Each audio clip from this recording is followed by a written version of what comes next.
los martes a las 22. Instrucciones para no hacer absolutamente. Nunca la certeza generó tanta duda. Abre las hojas del viento, mi vida. Pone una montura al río. Y alguien podrá llegar a decir que esto tiene que ver con la magia propia de la radio, que estamos hablando de la historia detrás de Luna Tucumana, y estamos en línea de teléfono ni más ni menos que con uno de los exponentes más excelsos de la música popular argentina, oriundo de Tucumán, por lo menos del último tiempo, y sigue sumando, porque lo tenemos en comunicación a Juan Quintero, alguien que no necesita demasiadas presentaciones a él, pero él va a tener una presentación junto a su trío el 25 de agosto en el Teatro Selectro de Mendoza, y le damos la bienvenida y saludamos a Juan Quintero. Juan, ¿cómo estás? Buen día, buenas noches. Buenas noches, muchas gracias por el contacto, por la charla. Gracias a usted, caballero. Hacía bastante tiempo que Acaseca no tenía disco nuevo, pero hacía poco tiempo que Juan Quintero había estado en esta provincia. Sí, estuve ahí con el Luis Pesetti, con el querido Luis, compartiendo, bueno, el otro proyecto que tenemos de letras, pero bueno, ahora vamos con los Acaseca, que eso, llevamos un buen tiempo sin sacar un disco. Entonces, bueno, nosotros como que no le damos mucha bola a los discos realmente, pero hasta que salen, ¿no? Entonces ahí nos empiezan a demandar una energía que está bueno dedicarle. Uh-huh. ¿Y sienten necesidad de llegar a un disco nuevo? No, honestamente no. Esas cosas que se suelen decir de un disco, que es como, qué sé yo, nosotros en nuestro caso con los Acaseca es más bien otro tipo de acercamiento a la música. Los discos vienen a ser como una foto, son cosas circunstanciales, ¿no? Uh-huh. Pero bueno, una vez, solo que esta foto para sacársela hay que tomarse bastante trabajo, ¿no?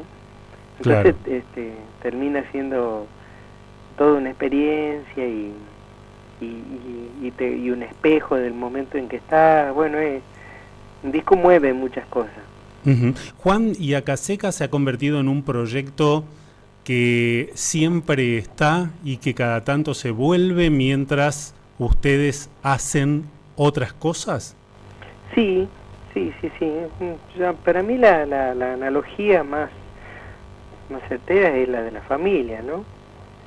Uh-huh. Está ahí, es como un lugar seguro, qué sé yo, pasaron muchas historias entre nosotros, fuimos testigos de varias experiencias, y bueno, y eso siempre está ahí, esperando. Hay veces que con mayor intensidad, otras menos, pero es un lugar al que siempre se puede volver,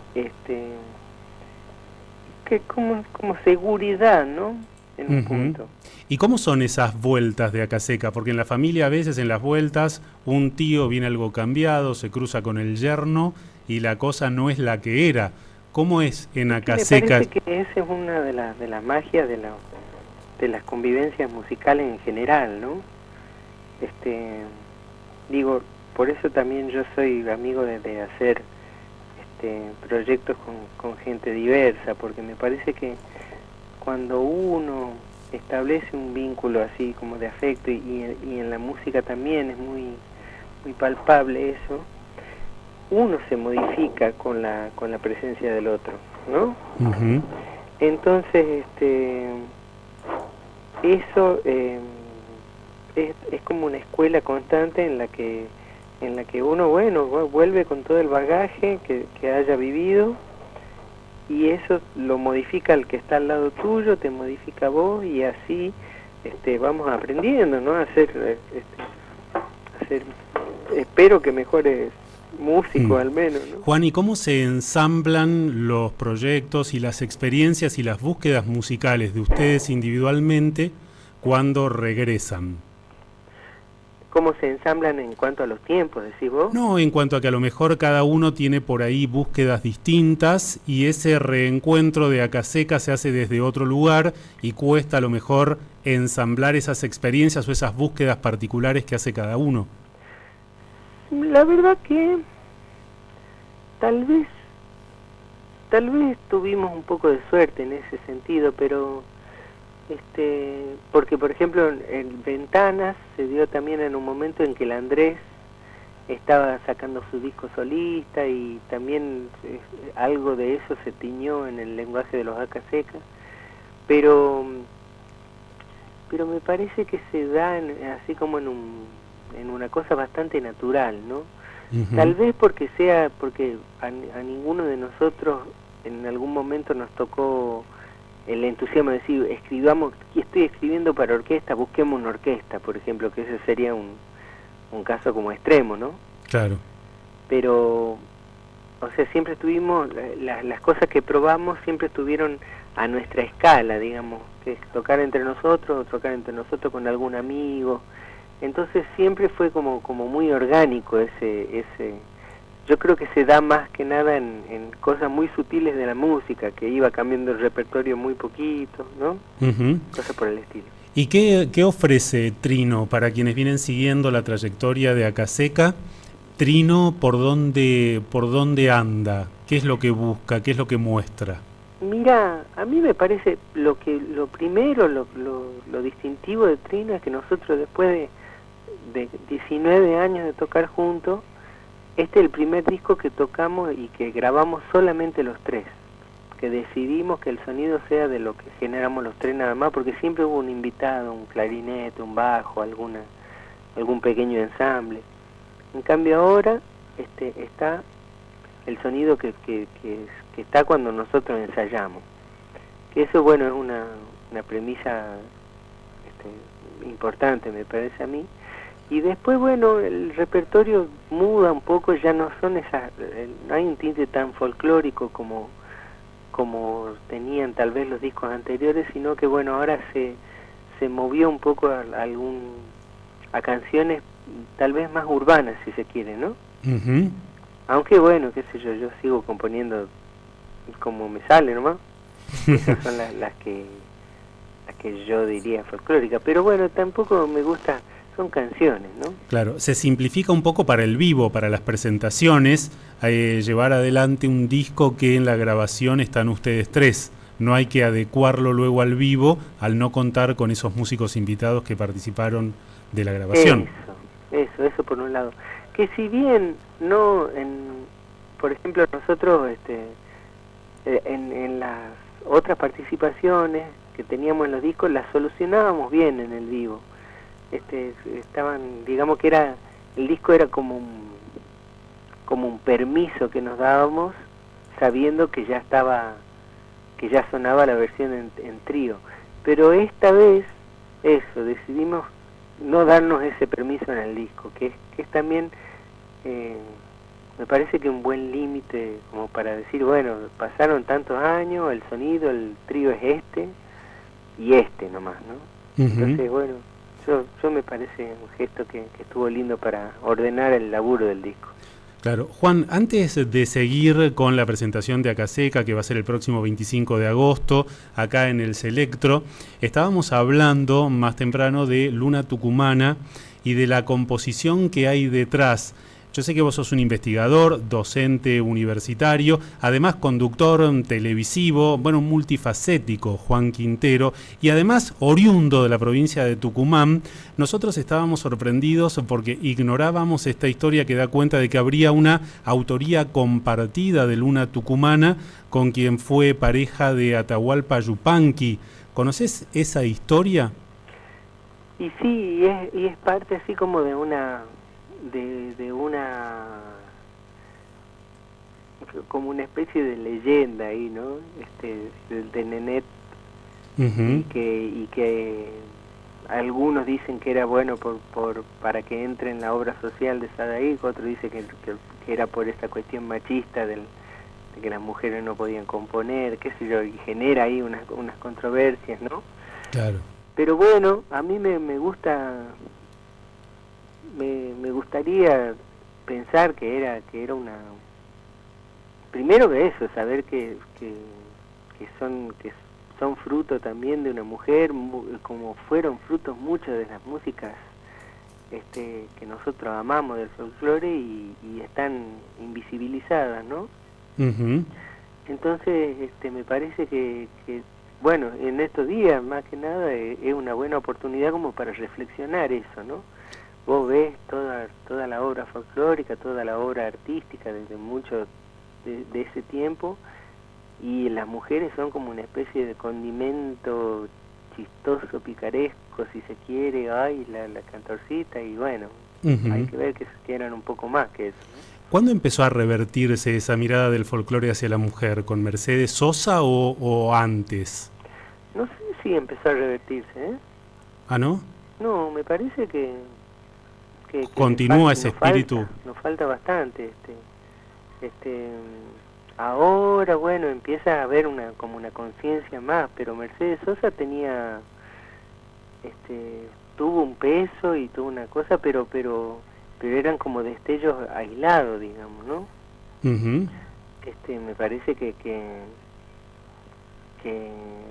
el estatus ese de la mujer en los escenarios, bueno, de hecho, justo ahora había como un movimiento que hablaba de eso, ¿no? Por más mujeres en los escenarios.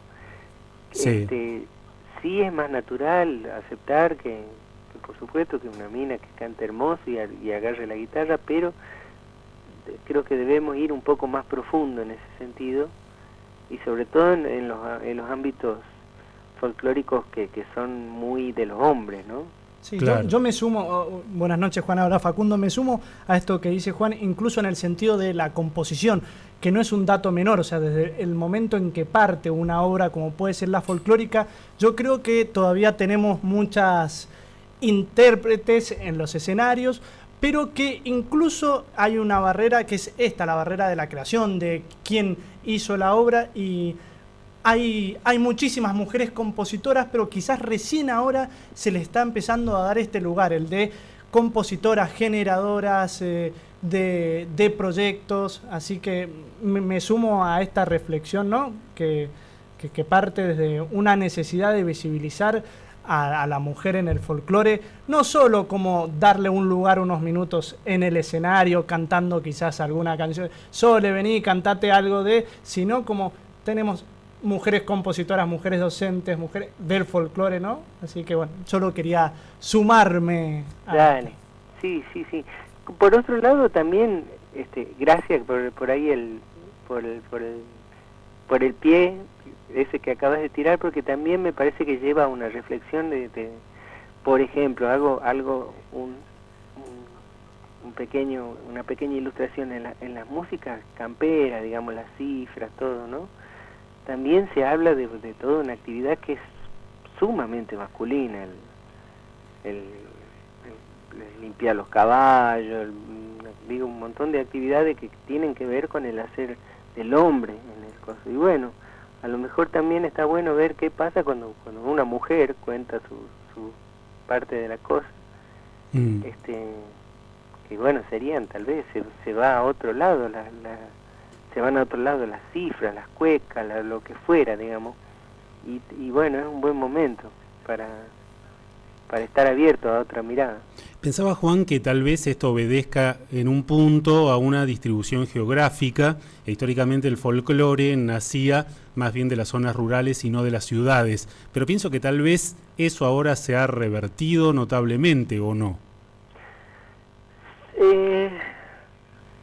Sí, sin duda se ha revertido, o al menos también se nos permite a los urbanos expresarnos a través del folclore, ¿no? Pero no sé si tiene que ver con esta cuestión de la apertura hacia lo femenino. Creo que no tiene que ver geográficamente, sino que pues, está cambiando el tiempo y bueno, y es que está cambiando nomás. Pero digo que este tiempo cambia tal vez más rápido en las ciudades, en las grandes ciudades, por ahí que en los pueblos más pequeños. Es probable, sí, me parece que sí. Tal vez es un prejuicio lo que estemos diciendo, ¿no? Pero yo también lo siento así en un punto. Claro. Juan, ¿y cómo ha sido la experiencia televisiva? ¿Cómo, perdón? ¿Cómo ha sido la experiencia televisiva con El origen de las especies? Bueno, a mí me gustó mucho hacer eso porque los que hicieron el trabajo de verdad, el trabajo de viajar y de recopilar toda la información, de ordenarla, de editarla, fueron la productora que llevó a cabo el programa, Andrés Irigoyen y toda la gente, todo su hermoso equipo, ¿no? Que son también los que hicieron el programa del Baiano, que hicieron el programa de Chango Espasiuk, ¿no? Sí. O sea que hicieron todo un laburo de viajar y meterse profundamente en las músicas de distintas latitudes. Y bueno, entonces estaba esa otra vista que era como más más vivencial, y esta otra que era como más académica, si se quiere, ¿no? Y casi antropológica musical. Claro. Entonces para mí también fue muy lindo hacerlo porque me ordenó me convocaron porque mi rol era un poco hablando también del tipo de la ciudad, ¿no? Yo no tenía como una estética que era muy definida hacia, no soy ni muy chacareroso del Tucumán ni muy chamamecero, por ejemplo. Entonces, bueno, Claro. Era un poco en ese punto, ¿no? Que era un urbano haciendo una interpretación de lo que pasaba en las partes más rurales, si se quiere, ¿no? Claro. Y como docente universitario, ¿hay cada vez menos chacarerosos, por usar esa expresión, más puristas del folclore? Y dadas la proliferación de escuelas de música popular, hay una tendencia inexorable a la fusión, a la mezcla, a la hibridación de estilos. No sabría decirte, porque, bueno, estoy hace unos 5 años alejado de las instituciones, ¿no? No estoy dando clases desde hace ese tiempo más o menos. Pero me parece que tal vez que no sé si son las instituciones las que promueven la fusión y las mezclas, sino que eso se va. Hablo de mi experiencia, por ejemplo, en la facultad, ¿no?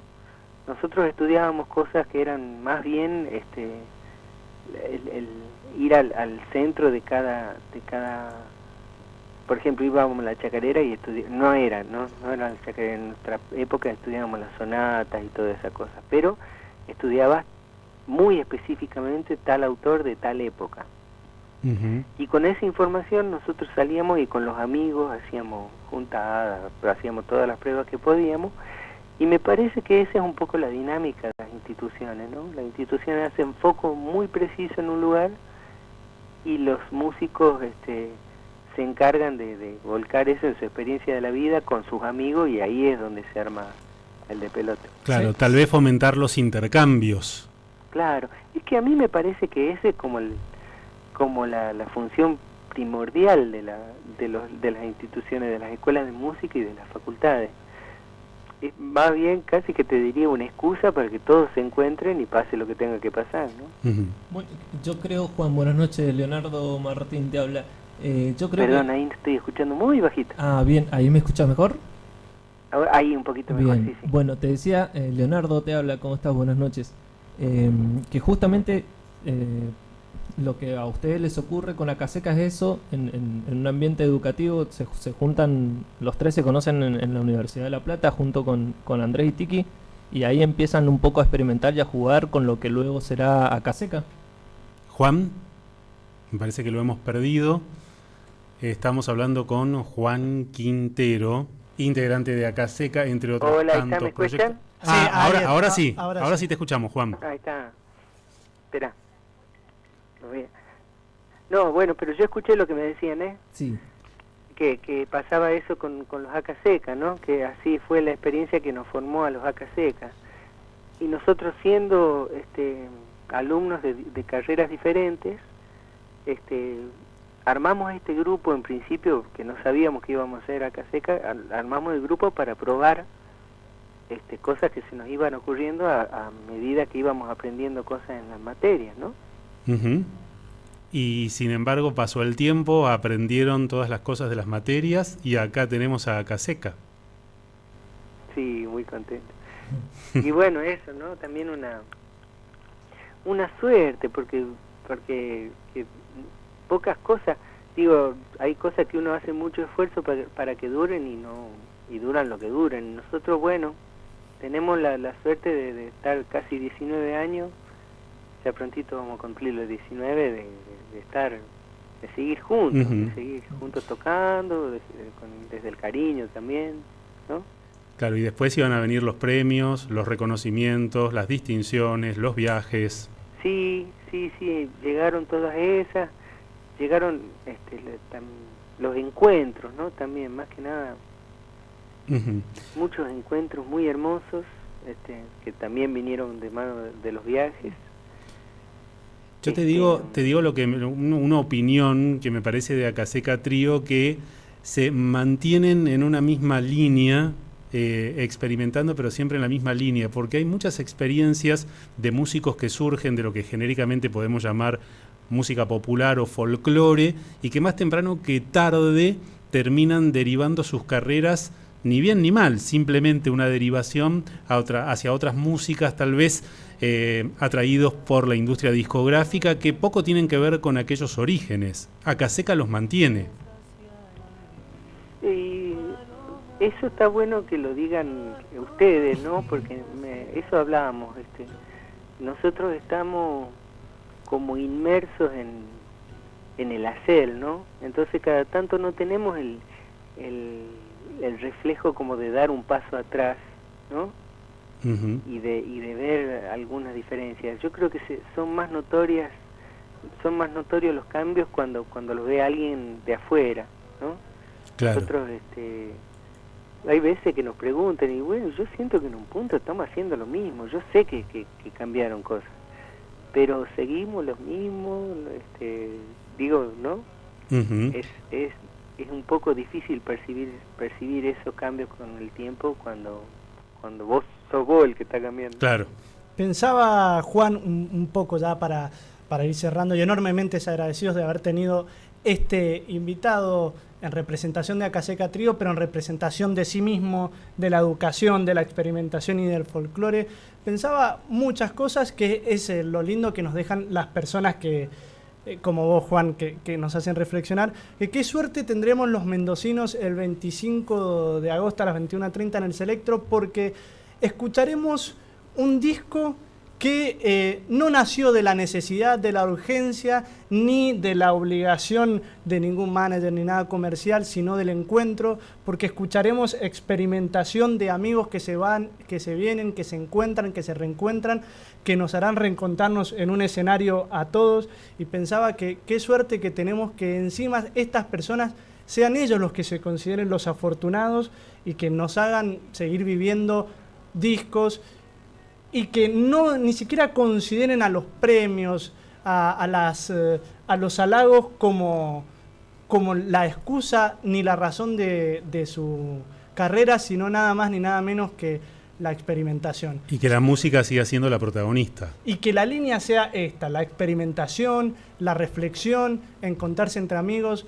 De mi parte, me considero un suertudo y además, nota al pie, no lo podía dejar de decir cómo me gusta Amapola porque me encanta Juan Luis Guerra, y se juntaron dos personas que me gustan. Yo sé que a mí me van a matar cuando hagamos la pausa, pero se juntaron Juan Quintero y se juntó Juan Luis Guerra y salió esto. No, pero volviendo a la seriedad, enormemente agradecidos, y seguramente todos los que vayamos el 25 de agosto a ver a los Acaseca vamos a manifestar ese agradecimiento enorme y esa suerte de tenerlos ahí a ustedes. Pero qué bien, hermano, con esas palabras tiene que ir un montón de gente. Qué lindo, me encantó. Juan, una última pregunta. Sí. ¿Cómo te llevas con los momentos de no hacer nada, momentos de ocio absoluto? ¿Existen en tu vida? Existen, pero es difícil, hay que buscarlos, y me parece que es todo un laburo a hacer, y es un laburo muy necesario para estar, Uh-huh. es necesario para la creación. Realmente hay que aburrirse, hay que estar al pedo, y bueno, y sobre todo también para romper un poco con esta idea de la producción y de esta de la cosa de la, bueno, que nos está morfando, ¿no? Que tenés que ser productivo. Ujú. Por suerte nosotros por suerte digo, padeciéndolo un poco, ¿no? Pero nosotros en el arte estamos muy, si te pones a ser productivo, yo creo que empezás a hacer agua en algún lado, porque bueno, tiene que ver también con el silencio, con el encontrar el silencio, un poco la reflexión, esto que decía. Ujú. Si no, bueno, yo siento que entrar en la máquina de picacarne, y yo soy un respetuoso de esas cosas, aunque me cueste mucho lograrlo, ¿no? Porque vivo en Capital Federal, porque llevo una vida bastante vertiginosa con las tocadas, pero entiendo, al menos intelectualmente, que es necesario un momento del ocio en un sentido como más metafísico, como el que decía Hamlet, ¿no? Como el tipo que Hamlet de Lima Quintana, el tipo que se pone a ver cómo crece la parra, el ocio, pero es la observación, el ocio, el estar atento al ser interior, y bueno, ahí si no estamos morfados en las imágenes, en el vértigo de cada día. Bueno, el mismo Atahualpa, que decía que él prefería, en lugar de viajar en avión, a caballo, porque a caballo siempre se está llegando a un lugar, mientras que en avión se llega una sola vez. Sí, totalmente. Bueno, una analogía que podemos hacer nosotros es ahora cuando agarramos el auto y hacemos la gira, ¿no? Ya a caballo no es posible. Claro. O al menos en las dimensiones en que viajamos nosotros, ¿no? Tenemos que estar viajando 6 meses y arriesgar la vida por las autopistas. ¿Y para Mendoza les gusta venir por ruta o prefieren el avión? Mira, me gusta ir por ruta, pero bueno, también implica, con la logística que tenemos ahora, para mí implica, bueno, ir un día más y mi niña, y es claro. todo un problema. Entonces también tenemos que armarnos los tiempos como para hacer esas experiencias cada tanto, que a mí el hacerlos me dio otra percepción también de cómo viene, de lo que cuesta viajar a un lugar, de cómo cambia el clima, de cómo cambia el paisaje, ¿no? Juan, para terminar te quería consultar un poquito para que la gente se lleve un poquito de lo que se va a encontrar el 25 en la presentación de Acaseca en el Teatro Selectro, un poquito de qué se va a tratar esa noche. Perdón, justo esa última parte no la escuché. ¿Qué se va a encontrar la gente, aparte de la presentación del disco, cuando los vaya a ver? ¿Qué va a hacer un poquito Acaseca el 25 de agosto en el Teatro Selectro? Bueno, eso sí,